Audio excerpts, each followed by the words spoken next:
بسم الله والصلاة والسلام على أشرف المرسلين. كنحيي جميع المتابعين والمشتركين على قناة سفيرة الطبخ المغربي. وضمن تحضيرات عيد الأضحى اليوم كنقترح لكم كتف خروف مشوي أو محمر في الفرن بتتبيلة خطيرة كتخليه كيجي فتي وما كيجيش نهائيا ناشف، كيطيب الزبدة وفي نفس الوقت كيجي المذاق ديالو رائع جدا. غنرافقوه بصفة معلكة بواحد الصلصة لذيذة بزاف، وغنقدموا الطبق بواحد الشكل اللي هو بريستيج، خصوصا إلا كان طبق خاص للضيافة. فتابعوا الفيديو للأخير باش تعرفوا على المقادير وكذلك باقي مراحل التحضير. بسم الله على بركة الله. بالنسبة للتتبيله اللي غادي نتبلو بها الكتف ديال الخروف، غادي نحتاجوا لجوج معالق كبيره ديال الزبده من الافضل تكون نوعيه جيده، فهي كتهشش لنا اللحم في نفس الوقت كتعطي واحد المذاق اللي هو جيد. ما نصحكمش انكم تستعملوا الزيت لانه كيمنع انه اللحم يتشرب لنا هذوك التوابل اللي غادي نوضعوهم من بعد. غنحتاج كذلك الجوج معالق كبيره ديال الخردل اولا المطارد اللي كيفتي اللحم وكيطيبوا لنا بسرعه، بالاضافه لست فصوص ديال الثوم. غنحتاج كذلك واحد الكميه ديال الماء، تقريبا واحد ربع كاس اللي غادي نوضع ليها شعيرات ديال الزعفران، وغنخلي هاد الشعيرات حتى كيطلقوا جيدا في الماء. الزعفران كيعطيني واحد المذاق لذيذ بزاف للحم، بالاضافه لواحد اللون اللي هو ممتاز. بالنسبه للتوابل غادي نحتاجوا الملعقه صغيره ديال البابريكا، نصف ملعقه صغيره ديال القزبر، عندي كذلك ملعقه صغيره ديال الكركم، ملعقه صغيره ديال الزنجبيل، بالاضافه لربع ملعقه صغيره ديال الفلفل الاسود. وغادي نحتاج نصف ملعقه صغيره ديال الملح، نصف ملعقه صغيره ديال الكمون، وملعقه صغيره ديال السمن. غادي ناخذوا هاد المكونات كلهم وغادي نوضعوهم في واحد الاناء ما عدا الفصوص ديال الثوم. كيف ما لاحظتوا فالكميه ديال التوابل فهي قليله، من الافضل تخليو الكميه ديالتهم قليله باش هكذا كنبقاو محافظين على المذاق ديال اللحم وما كتجيش فيه البنه ديال التوابل مجهده. غنخلط هاد الشرموله جيدا وكنحتفظ بها جانبا. من بعد غادي ناخذوا الكتيف ديال الخروف وغناخذ واحد السكين وغادي نوضع واحد الثقب اللي كيكونوا غارقين بزاف هكذا باش ملي كنتبل هاد اللحم كيتشربوا ليا جيدا وكيجينا بنين. من بعد غادي ناخذوا الفصوص ديال الثوم وغادي نوضعوهم في هذوك الاماكن اللي وضعنا فيهم دوك الحفر. فالكتف ملي غادي ندخلوه كيطيب لينا في الفرن، هذيك الثومه كطيب وكتولي بحال الزبده وكتعطي واحد النسمه زوينه بزاف لهذا الكتف. من بعد مباشره غادي ناخذوا اللاطه اللي غادي نطيبوا فيها الكتف، غادي نفرشوها اولا بالورق ديال الالومنيوم، ومن بعد غادي نفرشوها بالورق ديال الطهي، ومباشره غادي نوضعوا الكتف ديال الخروف. يعني غادي نتبلوه بهذه الطريقه باش ما كتضيعش لنا هذيك الشرموله. من بعد غناخذ الشرموله غادي نقسمها على اثنان، النصف الاول غادي نشرمل به هذا الوجه الفوقاني، ومن بعد ملي غنشرملو مزيان غادي نقلبو وكنشرملو الجهه الثانيه. هنا ملي نكون كنشرمل في اللحم نشرملو مزيان، ومن الافضل اننا ندخلو ديك الشرموله لهذوك الاماكن اللي فيهم الثومه، يعني البلايص اللي وضعنا فيهم حفر بالسكين باش كيتشرب لينا مزيان، وملي كيطيب لينا هاد اللحم كيجي متبل وكيجي بنين بهذيك الصلصه اللي وضعناها. هنايا بالنسبه للكتف فهو كيبقى من الافضل انكم تشرملوه وتلفوه جيدا وتوضعوه في الثلاجه واحد الليله كامله، فهو كيتشرمل مزيان كيجي بنين وفي نفس الوقت ما كياخذش نهائيا واحد الوقت اللي هو طويل في الطهي. الا ما كانش عندكم الوقت اقل شيء غتخليوه واحد الساعه. هنا من بعد ما شرملته جيدا غادي نلفوه اولا بالورق ديال الطهي، عاد غادي نلفوه بالورق ديال الالومنيوم. هنا ورق الالومنيوم ضروري في هاد الخطوه لانه كيلعب لنا نفس الدور ديال طنجره الضغط. يعني بحال خدينا هاد الكتف ديال الخروف وضعناه وسط الكوكوط وطيبناه كيطيب بسرعه وكيجي تماما بحال الزبده، كيجي زوين بزاف. هنا ملي نكون كنلف فيه نحاول نلفه جيدا وما ننسى حتى شي مكان. انا هنا بقى ليا واحد المكان ما فيش الورق ديال الالومنيوم، غادي ناخذ واحد القطعه صغيره وغادي نلف بها هذا المكان جيدا. في هذه الاثناء الفرن كيكون ساخن جدا، غادي ندخلوا الكتف على نار اللي كتكون ما بين منخفضه ومتوسطه وكنخليه حتى كيطيب ليا على خاطره. في هذا الاثناء غادي نحضروا الصفه. غادي نحتاج السميد الخاص بالكسكس. من الافضل ما تكونش سميده رقيقه بزاف وفي نفس الوقت ما تكونش غليظه. هذيك اللي كتكون غليظه راه نهائيا ما كتجيش زوينه. بالنسبه للكميه اللي استعملت فهي 500 غرام. غادي نوضعها في واحد القصريه وغادي نوضع عليها القليل من الزيت النباتي وغادي نبسبسها جيدا اولا غادي نخلط جيدا هذاك الزيت مع السميده باش هذوك الحبيبات ديال السميده كيبقاو مفروقين ليا من بعد وما كيلتصقوش. مباشره من بعد غادي ناخذ الكسكاس وغادي نوضع فيه هاد السميده كلها. في هذا الاثناء كنكونوا واضعين البرمه فوق النار وكيكون فيها الماء والماء ضروري يوصل لدرجه الغليان. غادي نوضعوا الكسكاس فوق البرمه وكنغطي عليها وكنخليها حتى كتفور تماما، يعني ما بين 10 حتى ل 15 دقيقه على نار اللي كتكون ما بين متوسطه حتى المرتفعه. هنا من بعد 15 دقيقه بالضبط غادي نزولوا الكسكاس. غادي نوضعوا السميده في القصريه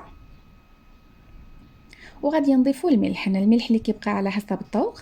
وغادي نضيف كذلك واحد الكميه ديال الماء. بالنسبه للماء كيبقى على حسب نوعيه السميده اللي عندكم. كاينه السميده اللي غتشرب الماء، كاينه السميده اللي ما كتشربش الماء. نتوما هنا عندكم ميزانكم. غادي نخلط جيدا هاد السميده ونحاول نفكك هادوك الكرات ديال السميده ما يبقاوش ليا مكورين صافي، وكنخليها حتى كترتاح وكتشرب هذاك الماء جيدا. من بعد غادي ناخذ واحد الكميه ديال المشماش الجاف. غادي نوضعوه في واحد الزلافه وغادي نوضع عليه الماء المغلي. غنخلي هذا المشماش حتى كيتنفخ وكيتضاعف الحجم ديالو. عاد غادي نخدم به من بعد في واحد الكاسرول. غادي نوضعوا واحد الكميه ديال البرقوق من بعد ما غسلته مزيان وغادي نضيف ليه واحد الكميه ديال الماء.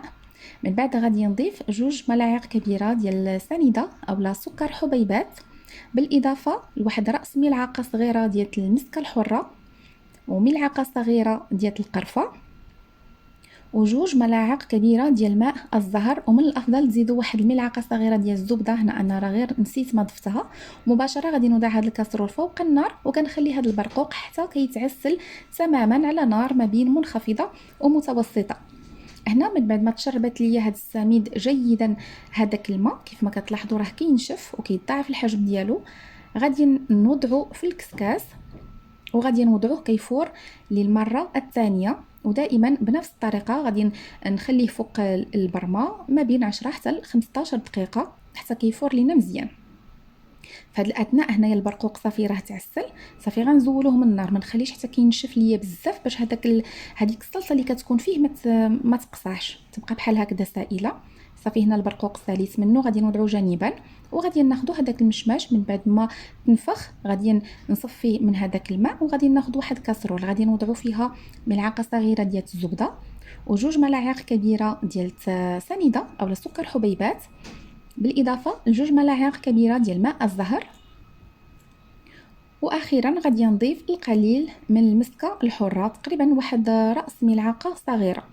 غادي نوضعوا الكاسرول فوق النار وغادي نخلي هاد الزبده حتى كتذوب ليا جيدا مع السكر وماء الزهر وكيصبح القوام ديالها على هذا الشكل. عاد غادي نضيفوا المشماش. غادي نخليه حتى كيتعسل وفي كل مره غادي نقلبوا باش كيتعسل من كلتا الجهتين. صافي هنا ملي كيتعسل ليا المشماش جيدا وكيصبح ليا على هذا الشكل غادي نزولوه من النار. هنا من بعد ما من بعد 15 دقيقه يعني هذه التفويره الثانيه صافي غادي نوضع كذلك السميده في القصريه. غادي نحاول نفككها جيدا باش نتفاداو هذوك الكرات اللي كيكونوا مجموعين. وفي هذا الاثناء اولا في هذه المره غادي نسقيها بالحليب. راه تقدروا تسقيوها بالماء الا ما كانش عندكم الحليب، غير هو الحليب راه كيعطي واحد الفرق كبير في السميده، كيخلي المذاق ديالها كيجي لذيذ بزاف. بالاضافه اللون ديالها كيجي زوين، كيبان اللون ديالها فاتح وزوين. صافي هنا غادي نخلط هذاك الحليب جيدا مع السميده وغادي نخليها حتى كتشرب على خاطرها. في هذا الاثناء غادي نخرجوا الكتف من الفرن. هنا تقريبا من بعد 3 سوايع ونص بالضبط.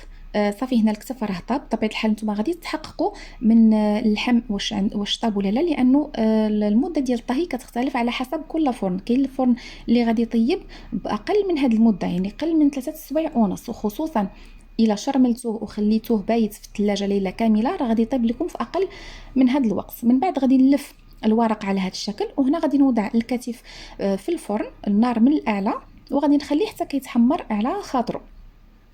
بالنسبه لهنا التفويره الاخيره، هنا من بعد ما السميده راه تشرب ليا جيدا هذاك الحليب، غناخذ واحد الكميه ديال الزبيب من بعد ما غسلته جيدا، غادي نوضعه الاول في الكسكاس، عاد غادي نوضع هذيك السميده كلها، وغادي نحطوا الكسكاس فوق البرمه كيفور تفور ليا هاد السميده للمره الثالثه والمره الاخيره، يعني من بعد واحد ما بين 10 حتى 15 دقيقه بالضبط. غادي نوضعو في الكسكاس، غادي نفككو جيدا باش ما يبقاوش لينا هذوك الكرات. في هذه المراحل فقط نوضحهم غير المبتدئات خصوصا اللي غادي يحضروا هذه الصفه لاول مره. هنا في هذه المرحله الاخيره غادي نسقيها بالحليب المركز المحلى اللي فايت ليا وشاركته معكم في القناه بجوج ديال الطرق اللي هما ناجحين وكيعطيو نفس القوام ونفس المذاق ديال الحليب المركز المحلى الاصلي. واحد الخطوه كتعطي واحد المذاق رائع جدا للصفه، كتجي بنينه بزاف. صافي هنا غادي نخلطوا هذا الحليب المركز جيدا مع السميده، ومباشره غادي نمروا للتزيين. هنا الا كنتو غتشكلوا السميده بحالي انا، يعني في هكا اطار دائري اولا في اطار مربع اولا شي شكل بالضبط محدد، مباشره كيف تخلطوها تشكلوها، لانكم الا خليتوها واحد المده طويله غادي تشرب لكم السميده هذاك الحليب المركز وما غاديش تبغي تشكل لكم بالشكل اللي غادي تبغيوه. اما الا كنتو غتحطوها غير حطه عاديه ماشي مشكل، صافي غير خليوها. هنا كناخذ واحد اطار دائري، من الافضل دهنوه بالزيت واحد شي شويه من الجوانب باش هذا الشكل باش السميده كتزول بسرعه. وكنوضع واحد الكميه ديال السميده، صافي كنضغط عليها حتى كتاخذ ليا الشكل ديال الاطار. هنايا في الجوانب كنزينوا بالفواكه المعسله او الفواكه المسكره، وفي السطح كنزينو باللوز من بعد ما قليته في الزيت اللي هي بارده باش كيبقى محافظ ليا على القرمشه، وطحنته غير واحد شي شويه باش كيبقى بحال هكذا مهرمش. من بعد غادي ناخذ واحد الحبه ديال المشمش، غادي نحلها واحد شي شويه بالسكين، وغادي نوضع وسط منها واحد الحبه ديال البرقوق. هنا فقط غير من باب التزيين، ممكن تزينوا كيف ما بغيتوا، فقط هنا عطيتكم غير واحد الفكره. صافي وغادي نوضعها فوق السطح ديال الصفه، وبنفس الطريقه غادي نكمل التزيين.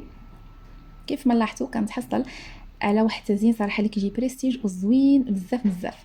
من بعد كناخذوا الطبق اللي غادي نوضعوا فيه، كنفرشوا بالخبز، كنوضعوا الكتف ديالنا، كنوضعوا الاطباق ديال الصفه. هنايا ديك الصلصه اللي كتبقى ليا هنا الكتف ملي كيطيب كيكون وسط منه واحد الصلصه. هذيك الصلصه كناخذها كنوضعها في كاسرون، كنخليها فوق النار حتى كتغلي شي شويه وكنقدمها. كنزينوا الكتف باللوز بالبرقوق وبالمشماش المعسل، كذلك كنزينوا بالبيض. هنايا كنوضع الكمون كمرافقات هو الملحه. وكان هذا هو الطبق النهائي. راه سهل في التحضير، ماشي شي حاجه اللي هي صعيبه، ولكن صراحه النتيجه رائعه جدا، شي حاجه بريستيج زوينه بزاف كتليق الضيافه، والمذاق هائل جدا. الى عجبتكم وصفه اليوم خليو لي رايكم في التعاليق، وإلا جربتوها كذلك نبغي نعرف الراي ديالكم في التعاليق. الى كانت عندكم كذلك اي استفسارات او تساؤلات او وصفات بغيتوني نشاركها معكم خليوها لي كذلك في التعاليق، ونتلاقاو ان شاء الله في فيديو قادم مع وصفه جديده. الى اللقاء.